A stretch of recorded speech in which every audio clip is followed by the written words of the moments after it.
Hey guys, it's Jen, and today I'm here to share a video and layout with you from the June 2017 Studio Calico kits. This is the Bin and Gone scrapbook kit, and I may use a couple other things from the Pocket Life kit and add-ons also, but I just kind of wanted to share with you what I'm planning on doing before I start the layout. So this kit has a lot of I don't know, I just feel like it has like a lot of feminine tones in it. Not necessarily feminine, but like a lot of like warm pink and blue tones. And so I kind of wanted to challenge myself. You can see the pattern papers here, and then on the flip side there are some more neutral patterns, grays and blues. But I was looking through the gallery here at Studio Calico, and I came across this layout by Christina C. And she was last year on the Studio Calico creative team, so you may be familiar with her, and I will link her layout in the video description and blog post also. But I came across this layout and I thought it would be fun to scrap lift it. And so this is an 8.5 by 11 layout, and it has these punched circles that are cut in half, and then they're kind of stitched across the top here in banners.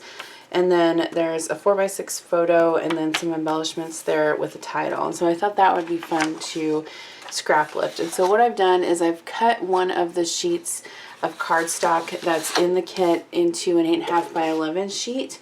And I have my photo printed off as a 4x4. So I just cropped this into a square and printed it on a 4x6 sheet of paper, and then when you trim it down, it obviously turns into a 4x4. And so I thought what I would do is place my photo in the same place as she had hers, and then I have a couple different circle punches here that I can use to punch out circles of the pattern paper, cut them in half, make some banners. And then I also have the Studio Calico Mega timestamp.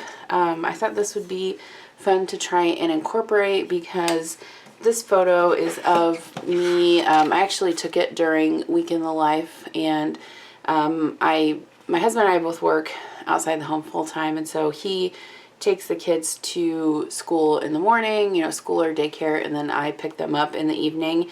And so always when I pick them up, they're always like, can we have a snack? Can we have a drink? And so it's kind of funny because I always have to have snacks and drinks in my car when I pick them up after school. And so in this photo, I just set the self timer and put my phone up in the dash, and then snapped a photo of me kind of like popping a juice box open for my kids, and you can see them in the back seat. And so I thought I'd kind of tell that story about that time of day.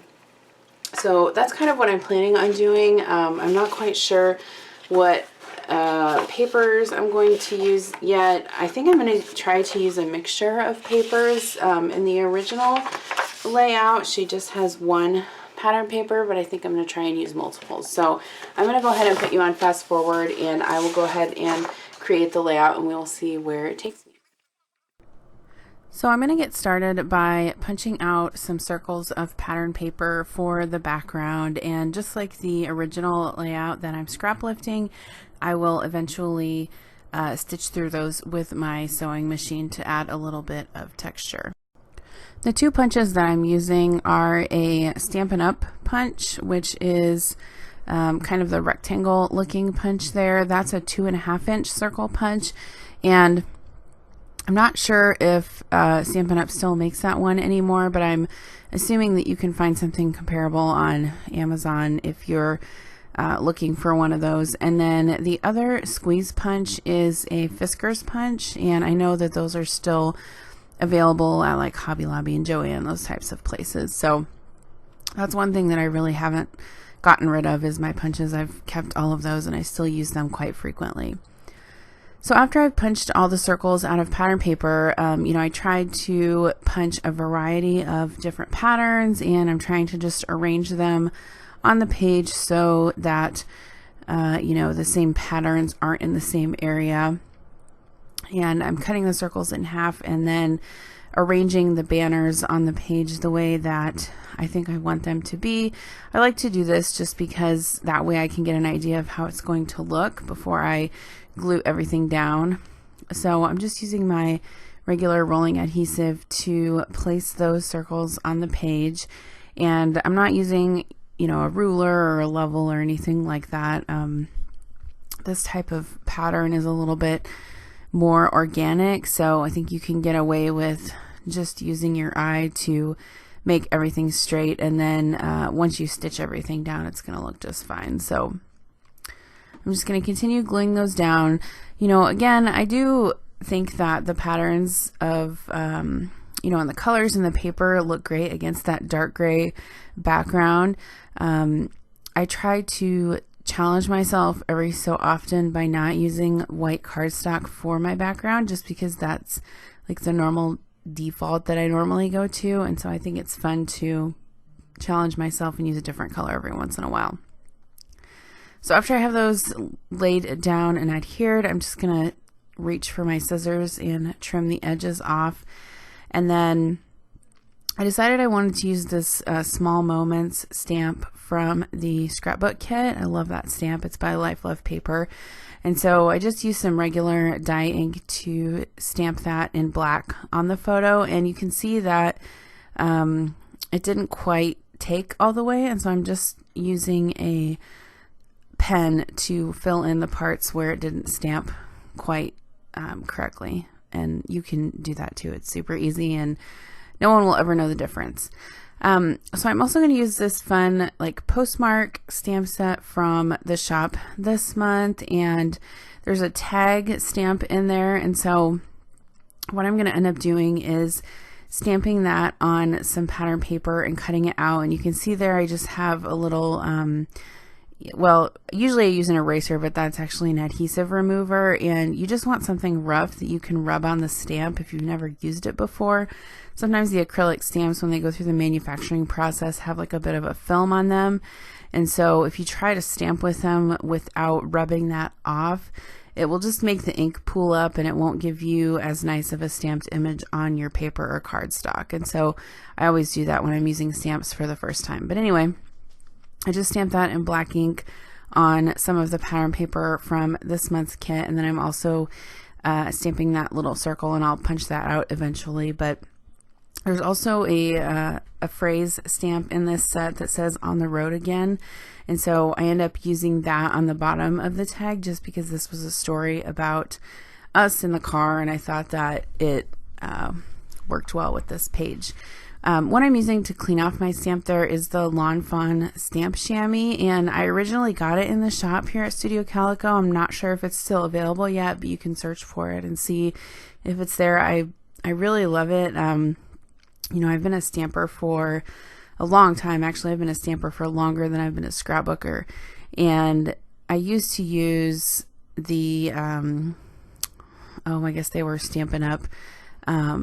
Like the things that folded open like a book, and you would spray them with stamp cleaner and rub your stamp on it and dry it off on the other side. But I think this stamp chamois is so awesome because you can just use water with it, and then you wring it out and just keep it in a little Ziploc bag. So I really like it, and I would recommend it. So you can see there that I've used a couple of the dimensional stars. That's from one of the add-on kits this month. It's more of like a 4th of July themed add-on, but I've actually used it for quite a few pages that are not 4th of July themed. I like those dimensional star stickers. They're really neat. So, and I think they can work definitely on a bunch of different layouts that aren't just 4th of July.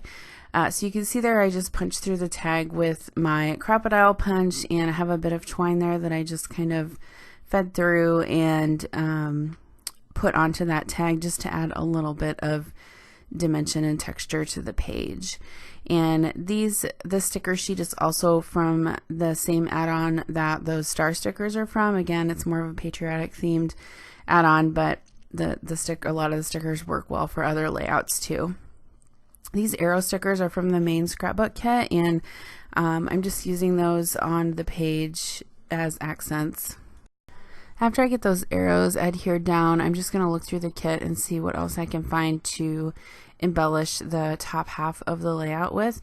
And so I found these copper asterisks, which are both in the Documenter and the scrapbook kit, and they are great. I love using them as embellishments on pages, and so I'm just going to kind of scatter those throughout the top of the page to give it a little bit more dimension and kind of mirror those stars in the bottom half of the page. I also stamped a date, and I'm just going to write my journaling simply with a journaling pen on that tag that I created using the stamp and the pattern paper from the kit. And so it's actually at this point that I realized that I haven't used the mega timestamp yet, which I really wanted to make sure I incorporated. And so what I'm going to do is just switch it to 5 p.m. and I decide to find a piece of pattern paper from the scrapbook kit that's neutral. It's like a gray and white pattern, and so I'm just going to stamp 5 p.m. in black ink on that paper. I'm going to stamp it a couple times just to make sure I get a good impression there, and then I'm going to cut that out and I will end up adhering it to the page, so it's going to work out fine. But anyway, I wanted to actually incorporate it down by the tag, but I didn't get that done in time. I also didn't get the best impression, or the greatest impression that I wanted with that stamp, probably just because my ink pad needs to be re-inked, and so I just went over that a few times with a black marker again so I could preserve that stamping. And then I just added some stitching above the time. So here you can see my completed layout, and here are a couple close-ups. Thanks to Christina for inspiring me, and I hope you've enjoyed this video. Have a great day.